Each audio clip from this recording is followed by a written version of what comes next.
नमस्कार मित्रांनो, आपले पुन्हा स्वागत आहे एका नवीन ब्लॉगमध्ये. मी नाश्ता केला, आता चाललेलो आहे ऑफिसला. जाता जाता चहा पण घेतो.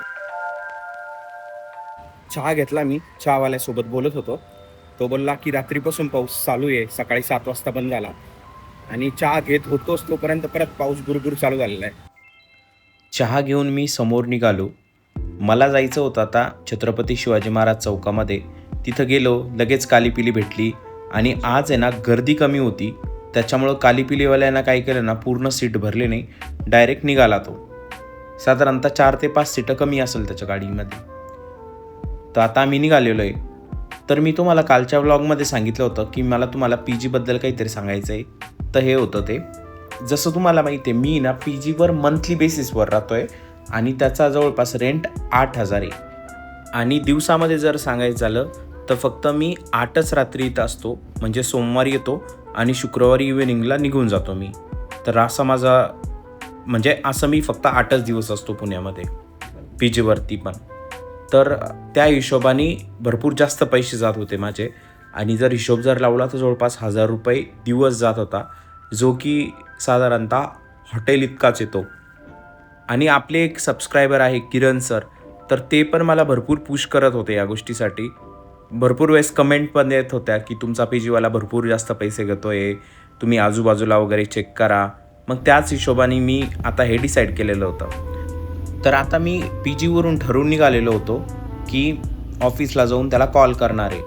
आता हे मला मागच्याच मंथमध्ये करायचं होतं, जूनमध्येच करायचं होतं. पण झालं असं ना की जो मॅनेजरसोबत माझे वाद झाले होते, मी सांगितलं होतं. तर तेव्हा तो मॅनेजर मला हे पण म्हणला होता की पी जीचा जो ओनर आहे त्याचे घरचे 2 पर्सन कोणीतरी एक्सपायर झालेले. एक पुतण्या आणि एक फॅमिली मेंबर कोणीतरी एक्सपायर झालेले. त्याच्यामुळं मी तेव्हा त्याला फोन नव्हता केला आणि घरी गेल्यानंतर माझ्या डोक्यातून गेलं. तर त्याच्यामुळं मी त्याला फोन नव्हता केला. पण आता पुण्याला आलेलो आहे, तर पुण्याला येऊन मला फोन करायचा होता. कारण 2-3 दिवस झाले होते मला पुण्यामध्ये येऊन. आणि त्या जो पी जीचा मॅनेजर आहे, मला त्याचा एकदा फोन पण येऊन गेला होता की तुमचं पेमेंट बाकी आहे जुलै मंथचं म्हणून. आज पण पुण्यामध्ये चांगला पाऊस आहे, भरपूर ठिकाणी पाणी वाहत आहे. आणि आता तुम्ही लेफ्ट साईडला बघा, मेट्रोनी तिथं सिमेंट वगैरे टाकलेलं आहे. आता मेट्रोनी टाकलेलं आहे का कोणी टाकलेलं आहे मला नाही माहिती आहे, पण आता इतक्या पावसामध्ये त्यांनी कॉन्क्रिटीकरण केलेलं आहे तिथं. किती दिवस टेकल देव जाणे.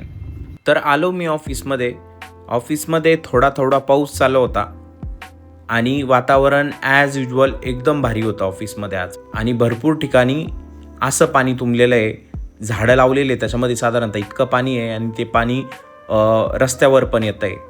आणि मी तुम्हाला मागच्या 2 व्हिडिओपासून एक चेंबर दाखवतो आहे. त्या चेंबरमध्ये आज पण पाणी वाहतच होतं, ओव्हरफ्लोच होत होता तो चेंबर आज पण. तर भरपूर पाऊस होतो या एरियामध्ये. आणि मी जेव्हा गावाकडं फोन लावला, गावाकडं असा पाऊस नाही चालू आहे आमच्या.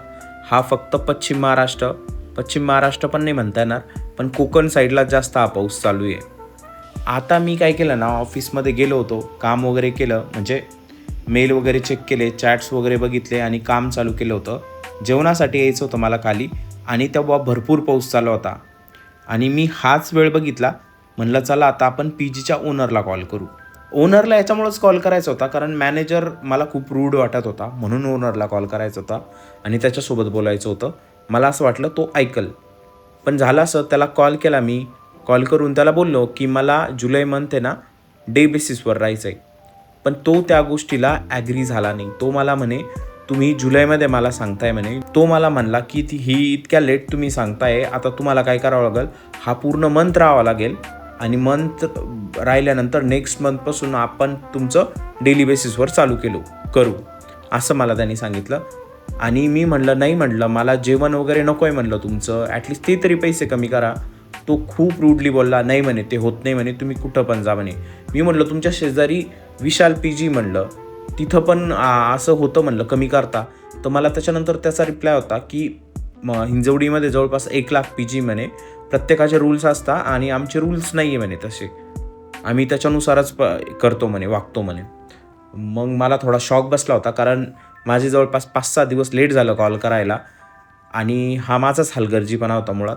मग मला थोडं वाईट वाटलं या गोष्टीचं, कारण भरपूर पैसे जात आहे माझे.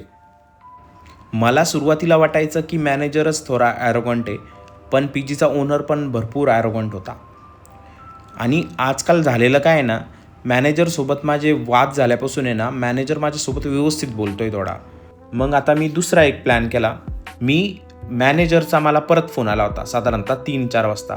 तर मी त्याला बोललो, की तुला मी मागच्या महिन्यामध्ये म्हटलं होतं, म्हटलं जेव्हा आपला वाद झाला होता ना तेव्हा, की मला डेली बेसिसवर राहायचं आहे, नाही तर मी पी जी सोडल. तो म्हणला हो म्हणे, आपण आहे ना म्हणे एकदा मी माझ्या ओनरसोबत बोलतो. म्हटलं तू बोलून घे आणि मी संध्याकाळी आल्यानंतर बोलू म्हणलं आपण, मग काय होतं काय नाही. आता मला इथून न गेल्यानंतर म्हणजे ऑफिसमध्ये गेल्यानंतर पहिलं त्याच्याकडे जायचं आहे, काय डिसाईड होतं ते बघतो आता आणि मग ठरवतो कसं करायचं आहे. कारण मी जरी दुसरीकडे जरी जाऊन राहिलो ना दुसऱ्या पी जीमध्ये पण, ते पण मला परवडल म्हणजे डेली बेसिसवर जर राहिलो तर. कारण हे 8,000 रुपये भरपूर आहे. मी जर डेली बेसिसवर दुसऱ्या पी जीमध्ये जाऊन राहिलो ना, मला फक्त 3,000 रुपये लागणार आहे पूर्ण मंथसाठी. आणि इथे मला 3,000 प्लस ते 5,000 असे 8,000 रुपये लागणार होते. म्हणजे 5,000 रुपये माझे एक्स्ट्रा जाणार होते. आता जवळपास 4:30 वाजलेले. मी जेवण वगैरे कंपनीमध्येच करतो. जेवण वगैरे केलं आणि आता मी निघणार आहे पी जीला जायला. आणि मला पी जीला जाऊन आज हे काम माझं महत्त्वाचं कंप्लीटच करायचं आहे. तर मी आलो छत्रपती शिवाजी महाराज चौकामध्ये आणि आता निघालो होतो पी जीच्या दिशेने. मला फर्स्ट गोष्ट जाऊन चेक करायची आहे मॅनेजर आहे का नाही तिथं, कारण तो पण नसतो जाग्यावर, तो भरपूर ठिकाणी फिरत असतो असं मला वाटतं. मी पी जीच्या एरियात पोहोचलो आणि आमचं पी जी एकदम शांत वाटत होतं. कोणीच नव्हतं तिथं, मॅनेजर पण नव्हता. तो जो पी जीचा ओनर आहे मला असं बोलला, मी तुम्हाला सांगितलं. त्याच्यानंतर माझ्याकडं काय पर्याय होता ना, मी काय केलं, तो पी जीचा मॅनेजर आहे त्याला सांगितलंच नाही माझं पी जीच्या ओनरसोबत बोलणं झालेलं आहे म्हणून. मग मी डायरेक्ट काय केलं ना, मला डेली बेसिसवर राहायचं आहे म्हणून सांगितलं. अच्छा, तो म्हणला हो का, कधीपासून? मग मी त्याला म्हणलं तुला मागच्याच महिन्यात सांगितलं होतं मी का मला डेली बेसिसवर राहायचं आहे. आणि तो रेडी झाला त्या गोष्टीला. तो म्हणला ठीक आहे. मी म्हटलं मग मागच्या महिन्यात जर तुम्हाला आठवत असेल तर मी एक ब्लॉग बनवला होता, त्याच्यामध्ये सांगितलं होतं 1,000 रुपये जवळपास माझे एक्स्ट्रा गेले आहेत त्यांना. तर ते 1,000 रुपये आणि प्लस वरतून अजून 500 रुपये दिले, असे 1,500 रुपये दिलेले, म्हणजे 1,600 रुपये झालेत किती, तर 500च द्यावं लागेल एक्स्ट्रा. कारण 1,066 मी मागच्याच महिन्यात दिलेले होते, एक्स्ट्रा गेले होते माझ्याकडून. तर हे एक होतं. आणि मला आहे ना ह्या सर्वमध्ये आपले एक सबस्क्रायबर आहे किरण सर, भरपूर हेल्प केली की कसं पी जीसोबत डील करायचं वगैरे काय. तर असे करून माझे पैसे कमी झालेले. आता मला एक कळत नाही आहे, मी त्यांना डिपॉझिट पण दिलेले 2,000 रुपये, तर ते कसं घेता येईल याचा पण विचार करतो मी. अजून बोललेलो नाही ते, पण ते पण बोलेल. तर आता पहिले मी 8,000 देत होतो, आता जवळपास माझं 3,200मध्येच काम होत जाईल. कारण मी 8च दिवस राहतो जनरली इथे, सोमवारी येतो आणि शुक्रवारी निघून जातो त्याच्यामुळं.